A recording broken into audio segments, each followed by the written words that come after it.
11. And we have new details about an overnight fire that destroyed a home in Narragansett.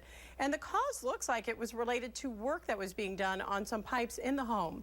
NBC 10's Matt Reed joins us from Narragansett with the new details. Hey, anything I can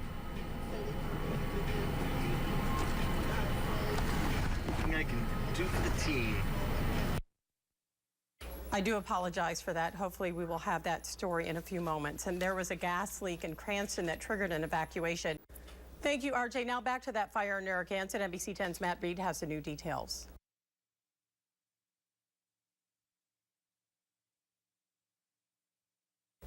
Well, apparently we are still having technical difficulties. So let's get to our next story. Presidential candidates on both sides are campaigning in full force today as voters in 5 states head to the polls. Now, after a contentious week for the GOP, Senators Ted Cruz and Marco Rubio are hoping to gain ground on Donald Trump before it's too late. Well, they say third time's a charm. Now back to that fire in Narragansett. NBC 10's Matt Reed has the new details.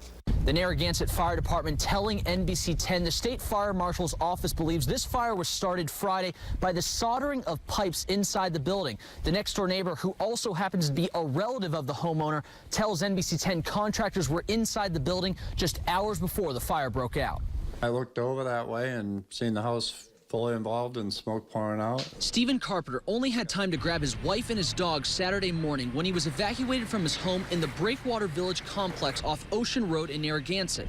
When firefighters arrived, the second floor of the building was totally engulfed in flames, but they were able to knock it down quickly and prevent the fire from spreading. It is a kind of a unique area down here. The streets are narrow, but we were able to get enough apparatus and personnel in here. Officials say nobody was inside the home when the flames broke out, but Stephen Carpenter, who is also a relative of the homeowner, says contractors were inside the building just hours before the fire broke out. They were soldering some pipes back together from water leaks. Neighbors tell me they're just thankful nobody was injured and that firefighters were able to keep the flames from spreading to the surrounding homes that are so close to each other.